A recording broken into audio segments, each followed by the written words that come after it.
보시다시피 저는 95년도에 운전면허증을 땄거든요. 지금 한 30년 됐죠. 30년 됐는데 한 20대 중반부터 계산하면 25년 운전 생활 중에 지금까지 속도 위반이나 신호 위반 이런 거 딱지를 끄는 게 10번도 안 되거든요. 그 중에 3번은 화물차 10년 하는 동안 3장을 끊겼거든요. 근데 중요한 건 똑같은 곳에서 3번 찍혔다는 겁니다. 참 창피한 이야기지만 보이시죠? 왜 이런 일이 생길까요 자꾸? 구독과 좋아요 감사합니다.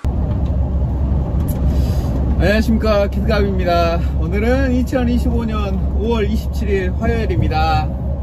벌써 5월의 마지막 주가 됐네요. 저는 어제 월요일이었는데 아주 하루를 망쳤죠. 제가 이번 달에는 공차를 한 번도 안 쏘나 이렇게 생각했거든요. 어제 드디어 공차를 한 번 쐈습니다.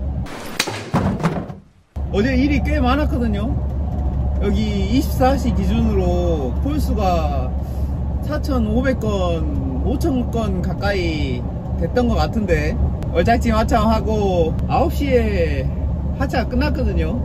11시 반까지 콜 보다가 그냥 포기하고, 저 같은 경우에는 이제 반 고정짐이 있으니까 되도록이면 특별한 일이 없으면 복귀를 해야 되거든요.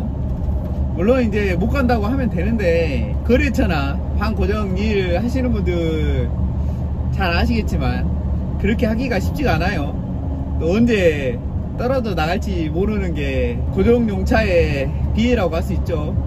되도록이면 일을 처리해 줘야 됩니다. 그래야 꾸준히 일을 받을 수가 있거든요. 어찌되었던 간에 어제는 그렇게 하루를 망치고 오늘은 복귀하는 중입니다. 지금이 12시 25분 벌써부터 날씨가 엄청 덥네요. 뒤에가 지지난번 영상에 운전 매너에 대해서 올린 영상이 있죠. 제가 웬만하면 고속도로를 80km 크루즈 컨트롤 놓고 다닌다고 했더니 그 영상 댓글 중에 9km로 다녀라, 뭐 이렇게 천천히 다니냐, 윙만 달고 다니면 그렇게 천천히 다니면 되겠냐, 그런 댓글이 달렸더라고요. 다시 한번 말씀드리지만 화물차 규정 속도는 80km가 맞습니다. 그 이상은 단속이 안 될 뿐이지 속도가 빠른 거예요. 규정 속도보다. 제가 창피하지만 그거에 대해서 정확하게 말씀드리면 이거 보이시죠? 과태료, 속도 위반 과태료 나왔거든요. 화물 시작한지 제가 16년도부터 화물을 하기 시작했으니까 올해 이제 10년째죠. 올해가 10년째인데 제가 속도 위반, 신호 위반, 그리고 주정차까지 해가지고 총 합치면 4번 딱지를 끊겼거든요. 4번 딱지를 끊겼는데 그 중에 하나는 제가 피곤하다는 핑계로 다음날 일찍 하차를 하러 가야 된다, 그런 핑계로 집 앞에 주차를 했다가 밤샘 주차 한 건 걸린 적이 있거든요. 그거를 빼면 신호 위반, 속도 위반 끊긴 적은 딱 3번 있습니다. 근데 무슨 이야기 해드릴까요? 모두 같은 곳에서 찍혔어요. 거기가 어디냐, 여기 광주 대구 고속도로를 타시는 분들은 잘 아실 거예요. 광주 대구 고속도로에는 구간 단속이, 긴 구간 단속이 2군데가 있거든요. 일단 대구 방향으로 가도 톨게이트를 지나면 거창 휴게소 지나면 거기서부터 해서 긴 내리막길이 있거든요. 10km 이상 아마 될 거예요. 거기도 엄청 길거든요. 해인사 IC 가기 전까지 구간 단속 길거든요. 거기도 엄청난 내리막길입니다. 거기가 한 군데 있고, 대구에서 광주 방향으로는 지리산 휴게소를 지나면 동남원 IC 거기까지 7점 몇 킬로, 한 8km 가까이 되는 긴 내리막길이 있거든요. 긴 내리막길이 있는데 거기가 구간 단속 구간입니다. 제가 유일하게 걸리는 곳이 세 번 다 지리산 휴게소에서 동남원 YC까지 가는 그 7점 몇 킬로 되는 그 구간 단속에서 항상 걸렸거든요. 1년에 한 번씩 잊어버릴만 하면 한 번씩 걸리거든요. 아, 이상하게 거길 제가 속도를 줄인다고 하거든요. 100km를 넘어가거나 그러진 않아요. 항상 92km, 93km, 이번에는 한 96km 정도, 96km 정도 되는데, 근데 거기가 엄청난 내리막길이라 계속 속도 조절을 하려면 중간중간 계속 브레이크를 밟아줘야 되거든요. 근데 이 화물차에는 굉장히 위험한 구간이잖아요. 저희 같은 오토 이상급 차량들은 에어 브레이크긴 해도 아무래도 브레이크에 과열도 가고 무리가 가는 건 사실이잖아요. 근데 계속 그걸 밟아줘야 되거든요. 90km 이하로 떨고 와야 되니까 관리를 한다고 내려가긴 해도 제가 이거를 잊어버리고 갈 때가 한 번씩 있어요. 아무 생각 없이 갈 때는. 어찌 되었건 간에 속도를 과속하는 거는 제 잘못이지만, 구간 단속도 좋고 다 좋은데 이렇게 내리막 긴 구간 같은 경우에는 화물차들은 좀 쥐약이거든요. 짐을 싣다 보면 어쩔 수 없이 무게 탄력을 받기 때문에 속도가 날 수밖에 없거든요. 근데 이게 저희 같은 화물차가 그 구간을, 그렇게 긴 구간을 80km대 90km 이하로 진행하기에는 정말 무리가 가거든요. 이걸 좀 고려를 해 주셔야 되지 않나 싶긴 합니다.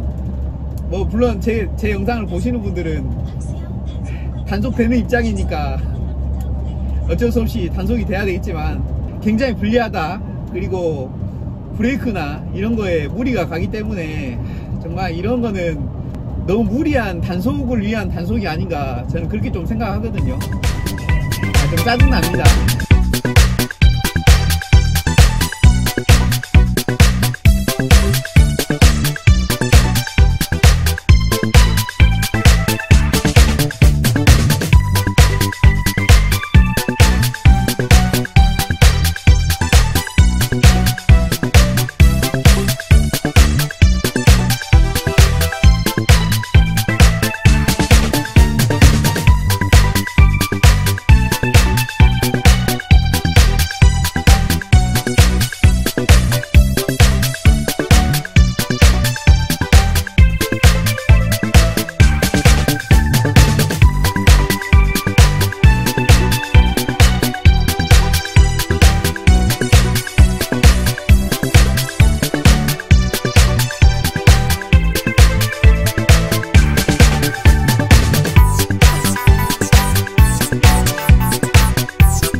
보셨죠?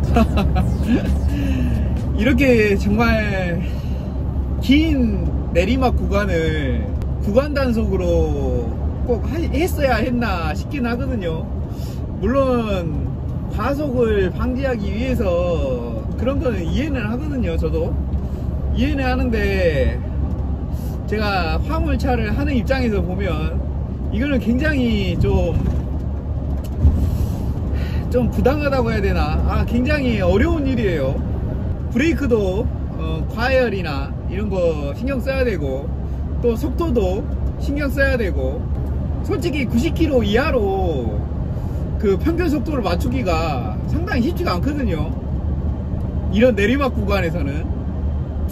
그게 뭐 1, 2km도 아니고 뭐 7, 8km, 7km에서 8km, 거의 8km 가까이 되거든요. 정말 이거는 좀 그래요. 어쨌든 안전을 위해서 설치된 거라고 생각하고 이해는 하고 있거든요. 그래도 씁쓸합니다. 이 새끼 아무튼 입만 벌리면 거짓말이 자동으로 나와. 앞으로는 정신 차리고 관리해가지고 해야겠죠. 이렇게 1년에 한 번씩 날라오는 거 참 속쓰리긴 하지만 그래도 안전을 위해서 잘 관리해 보도록 하겠습니다. 여러분도 혹시 여기 탈 일 있으면 이게 매번 찍는 건 아닌 것 같거든요. 어느 순간에 작동이 되는 건지 아니면 계속 작동이 되는 건지를 잘 모르겠어요. 그렇지만 신경 써서 운전하시길 바라겠습니다. 어찌됐건 구간 단속 카메라는 거의 작동을 하는 것 같아요. 그러니까 잘 관리하셔가지고 저처럼 뭐 아무것도 아닌 거에 또 돈 내면 속 쓰리잖아요. 날 더운데 아유 고생하시고 저는 또 다음 영상에서 찾아뵙도록 하겠습니다. 오늘도 시청해주셔서 대단히 고맙습니다.